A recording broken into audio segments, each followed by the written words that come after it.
Good evening and welcome to a brand new show of markets. Tomorrow, the first trading day of a new week is in the books, and it was a very ordinary day of trade once again. It certainly was, but of course we'll have our three experts hopefully to spice things up and tell us some of their top trading as well as investing recommendations. Joining in today on the show are the three Sandeep Bhatia, ED and Head Equity Sales at Kotak Institutional Equities, the Sandeep Sabharwal, Market Expert, and joining in today on the charts is our very own Sandeep Wagle, founder and MD at Aptar Technical Advisory Services. Sandeep Sabharwal, want to come to you first. It's not been the best of starts for the frontline indices, but the broader markets you've seen have only been moving from strength to strength. Is there a case for betting on some high quality names with strong balance sheets within the broader markets? See, I think even last year what we saw was that stock picking worked very well. So if you could pick out a basket of stocks in the sectors or segments which are doing well, you would have done well. So I think last year stocks like United Phosphorus, Arvind Mills did well for us in terms of investments. And if you had a basket of mid-cap IT stocks or mid-cap pharma stocks, you would have done well. So I think that's how the markets perform, and I think going forward also we'll see the broader market doing much better than the benchmark indices. But that said, overall my view for the benchmark indices also is pretty positive for this year. So last year I had expected a 12% gain. We ended up with around 7 to 9% gain if you take Nifty or Sensex. This year, and my target for the Nifty is 7568. So I'm expecting a 20% kind of gain in the Nifty this year. And that will be backed by bottoming economic fundamentals and the taking over of a new government at the middle of the year. Sandeep Sabharwal, did you say 7,500? Yeah, 7568. 7568. How did you get that number? That's the most bullish estimate I've heard in a long time. That's true. I think what we've seen is that a lot of people have started off cautiously this year, and the people who started off extremely bullishly last year have turned cautious. And they couldn't turn cautious at the wrong time. I think they turned cautious middle of last year when most people who had targets of 23,000 for the Sensex revised their targets to 18, 17,000 in the middle of the year, and then we saw the year end at 21,000. I think Indian markets are pretty cheap in terms of the potential for rise, and I think whether that potential will be realized or not, we'll see post-elections. But I think my view always has been the central banker is important for the markets. We've got a good central banker now, and hopefully we'll get a good government, and that will trigger the market to move ahead as I expect. Sandeep Wagle, I saw you shaking your head. So was that in sync with what Sandeep Sabharwal just flagged off, or you think that there is no way we will go higher in the short term, in the medium term, in the long term? Nikunj, I sometimes wonder how do you have the third eye to see what I don't do at times. Having said that, I can see it on TV. Your expressions, they say it all sometimes. No, but Nikunj, I really want you to push people, and that is what I love this side of yours. And I would be in sync with that statement. 7,200 is my target also. I think he talked of 7,500 something. So the 300 point difference doesn't matter. I would talk of a 7,200 Nifty target. And if you talk of the monthly charts, though there is some correction set in, I don't still think that the trend has reversed. That is more important for me. We may fall down to 6,000, we may fall down to 60-50. On a worst possible, discounting the worst possible scenario, we may even fall down to 5,900. Even that does not spoil the chart, that doesn't spoil the trend of in the monthly charts. So in that sense, I am bullish. And probably in the first 3 months or first 4 months, you may not get that move that we've been talking of, but probably that may come in the second half. And short term, if you talk of the next few days to the next few weeks, I would talk of a 6,100 to a 6,300. I really don't have a clue as to where the Nifty is going. Some stocks are going up, making very good patterns. Some stocks are correcting. So in that sense, very difficult to take a call on the Nifty. I would be more stock specific than trading in the Nifty. But broadly, if you ask me immediately next few weeks or so, 6,100 to 6,200 is where 300 is where I map the Nifty in. Okay, so more conservative as compared to Sandeep Sabharwal. But Sandeep Bhatia, let's come across to you. And what are your expectations for the markets in the run-up to the elections? Because that's going to be extremely crucial. Okay, I mean, to say what happens to the market, we have to construct a scenario. So the basic scenario is that rates remain high.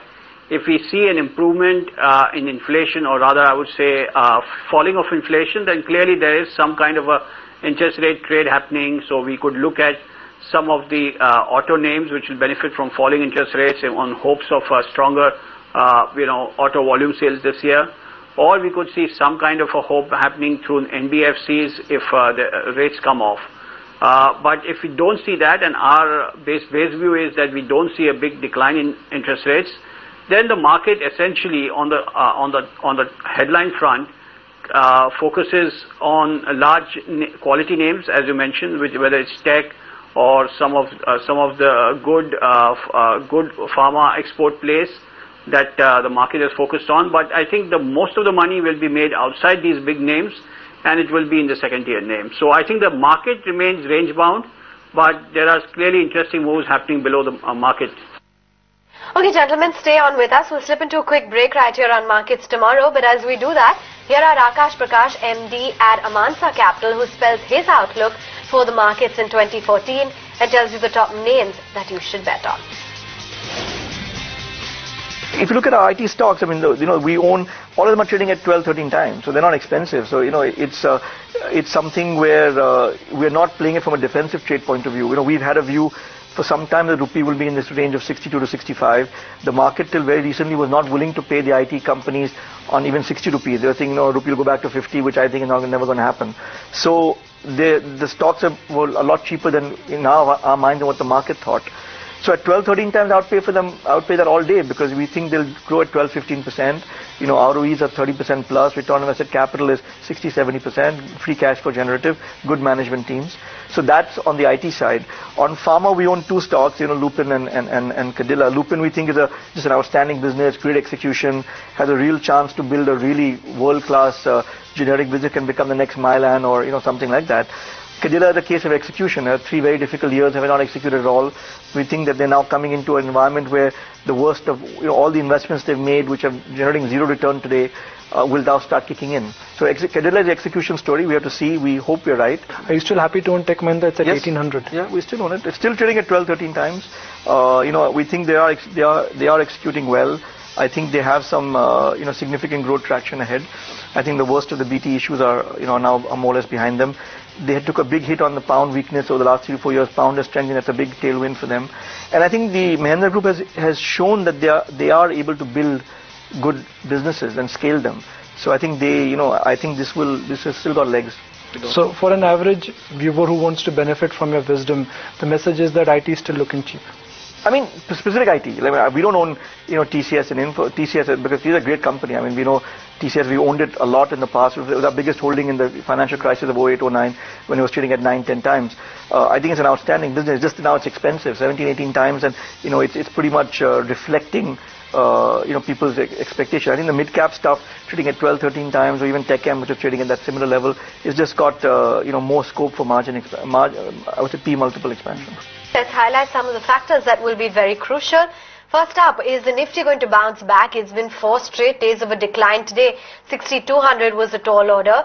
FII buying, if that is going to reduce now in the cash markets, or is that likely to remain sustained? And the price action in the IT stocks. Some of the stocks also that we'll be watching out for is going to be Claris Life, the interim dividend, as well as the buyback of shares. And remember, the counter has seen a fair bit of activity up until then. Nikunj, clearly the FI activity would be something that would be crucial to monitor. Yeah, because, Indian markets are still a fund flow dependent market, and flows really have not been very strong, at least in the first 4 or 5 days of trade. We've typically seen that come a change of year, allocations, they always tend to come back to India, or for that matter to any emerging market, but that really is not the story. And also the price action seems to be suggesting that the outlook for defensive is only defensives or exporters only getting better and better. And the fact that US economic data is so strong, the kind of commentary we've got from US Fed, all of them are pointing to a rather rosy kind of an outlook for IT. So for IT to do well, US has to do well, and for India to do well, flows have to come back. But if flows don't come back, and since US economy is looking decent, I get a sense that IT in the short term will continue to outperform the broader market and the narrow market. The That certainly is the view coming in. And Sandeep Bhatia, let's in fact talk about that theme.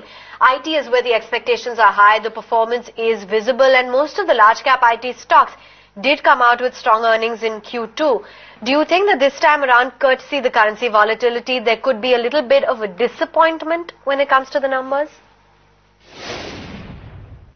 Most of these businesses have longer term hedges, so near term, short term volatility does not immediately play out in their numbers. It could have an impact if some of them close large, trades and book large, revenues or hedges at some of the, adverse or unfavorable currency during a volatility period.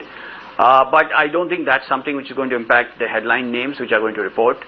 So to that extent, we expect, and also with IT, one has to remember that at least with Infosys, valuations are in favor of Infosys vis-a-vis TCS, and also we have a period where the underlying volume growth trajectory for the entire business is moving up because the US is coming back stronger, and to that extent, that's something which is a more structural reason for favoring IT earnings rather than any currency hedge, which has already played out and is already part of base earnings for most analysts. The incremental delta will come through from better volume growth and better than expected pricing numbers which the business can get. Sandeep, let me throw some mid-cap names at you. Delta, right? Sandeep Wagle, that question was for you. We've got too many Sandeeps going on the show today. So Sandeep Wagle, technically what are your thoughts on Delta, Escorts, and then Aurobindo Pharma? Three performers of 2014, or I would say three big outperformers in last 1 month. Nikunj, bullish. I would like to buy them on a little bit of a correction, but all the three stocks that you have mentioned are still showing no signs of any reversal. They are still going on and on. At this point in time, if you ask me, my order would be a Delta Corp followed by a Aurobindo Pharma. Which is the third one you said? Hasn't done very well today, had a poor Thursday, but on a 1 month basis, on a 3 month basis, it is up more than 50%. I think you talked of Escorts, if That's I right. heard you correctly. I think Escorts, we had a buy around 90 and we had a target of 140, 145 which has been met, but I would still like to buy the stock in the range of 110 in case it comes down to 100, and I would talk of a 160 to 180 target, and this is a view for really 6 to 8 to 10 months kind of a scenario. So at this point in time, no, I would prefer to wait and watch. Go with the Delta. I think Delta has still some more to offer, followed by Aurobindo. Escorts, I would wait and buy at lower levels. Okay, so keep an eye out for a Delta Corp as upside potential. But Sandeep Sabharwal, want to come to you with respect to the auto basket. Clearly, Tata Motors is riding high with respect to the JLR performance. But do you think that with the overall interest rate environment improving, that the prospects for this sector can continue to look upbeat? Yeah, automobile has been a slightly strange sector which is typically very interest rate sensitive and should have got hit because of the high interest rates in the economy. However, different factors made different companies perform. Bajaj Auto did well because of its export story, Hero Honda because of its domestic performance as well as a potential export story.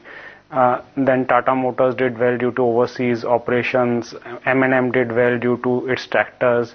So I think different things made different companies do well, and Maruti's been a play of recovery and maybe potentially the fastest gainer in any recovery. So I think what we see today in the auto segment is that companies have got significant capacities available in the domestic market. So the capex cycle will not be very huge for these companies as far as domestic operations go. And if the revival cycle actually plays out going forward, then these companies will have an operating leverage with them. So I think auto overall would be a good play for the recovery and some moderation in interest rates going forward. Let's talk about some of the top stock recommendations. Start off with what exactly the dealing rooms are flagging off. Pranay joins in with some stocks to keep on your radar. Pranay. Well, the two stocks that dealers are suggesting are Bharat Forge and JSW Steel, and they maintain a bullish stance on each of them. For Bharat Forge, most of the analysts we spoke to believe that the third quarterly earnings will remain strong and will continue the trend as was seen in the second quarter, led by the export thrust. And the company is already seeing a sharp pickup in the export CV sales in key markets such as Europe and US, which had seen a jump of 17 and 12.5% respectively in the second quarter. Also, post the closure of some of the poorly performing subsidiaries, the company has demonstrated a margin expansion of 2.5% in the first half, and it is now working on a turnaround of its another loss-making JV with First Auto Works in China, and this is likely to provide an upside factor for the company for re-rating, because this is at a time when the outlook for exports is rising. Also, the margin expansion scope is increasing due to the forex tailwind, and its subsidiaries are seeing higher asset utilization rate, and therefore most of the dealers recommend a buy and they see a 10% upside in the near term. JSW Steel is another one which has seen several brokerage upgrades, and CLSA too has raised the counter to buy from sell with an upside of 25% at a target price of 1300. So the brokerage believes that the company will exhibit a strong margin expansion on the back of increasing volume sales after Karnataka mining has resumed. Also, the steel price hike and improving product mix will be further driver for margin expansion, with the iron ore pellets driving a structural improvement overall. And dealers have also indicated that the promoter circle has been buying the stock from the open market. So that is something which will continue to support the stock at higher levels, and therefore dealers are recommending to buy this one on dips. Sandeep Aglia, what are your top ideas for tomorrow morning? How do you propose the traders should trade in and trade out? Nikunj, I would be repetitive because I've got two ideas which Pranay talked of: a buy in Bharat Forge, stop loss 328, target 343, a buy in JSW Steel, stop loss 1015, target 180, and I would add one FRL to that, stop loss of 80, target of 91.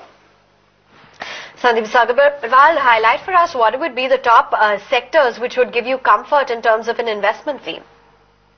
So I think the best theme in terms of absolute return in the larger cap space, in my view, is a segment where I have never invested myself, which I think is the government-owned oil marketing space. I think the first action of the new government will be to deregulate the entire fuel pricing regime. So I think you can make a pick out of BPCL, IOC, HPCL, whatever you want. And I think that's something I'm actually looking at, because I think in terms of absolute return potential, based on what could happen, I think the return potential is very huge. I think the second basket I would buy is a basket of construction infra companies which don't have too many of balance sheet concerns. So I think companies like Crompton or Voltas, L&T, I think a mix of these kind of companies, I think they should work out very well this year. And the dark horse this year obviously could be the state-owned banks, which are cheap in terms of valuations but have some balance sheet concerns. So I think if and when the economy starts improving, I think these could be good plays. Sandeep Bhatia, let's wrap up the show with you with a final take from you. As a house, what are your top mid-cap ideas for 2014? What are you proposing, and how are you allocating capital? Yeah, so I think in the mid-cap space, one has to focus primarily on liquidity and also a stable, high-quality earnings growth trajectory. So if you look at that, at least to some extent, if there are some market shocks, which can always happen, especially in an election year, you are in a much better position. To that extent, we like Glenmark Pharma. It's an export business, export-oriented business, which is doing extremely well across international geographies. Even in the domestic side, we see good 19 to 20% top-line growth coming through for the domestic business of Glenmark. So that's one stock which we continue to like. The stock has done well, but it's clearly still cheaper than the top-line pharma names that one tends to focus on. If you move outside that, then there are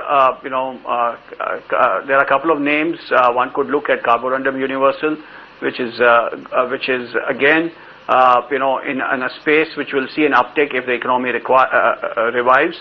So that's one name that one should look at. And other than that, I think there is always in the automobile space a lot of names. The name I'll recommend is not a mid-cap, but the entire automobile space, whether it's Maruti or whether it's Tata Motors, are big beneficiaries if we see the economy rebound and interest rates come off after May, June, which is what we expect. So some of these names may not be such big index heavyweights, but they could definitely give you good returns over the year.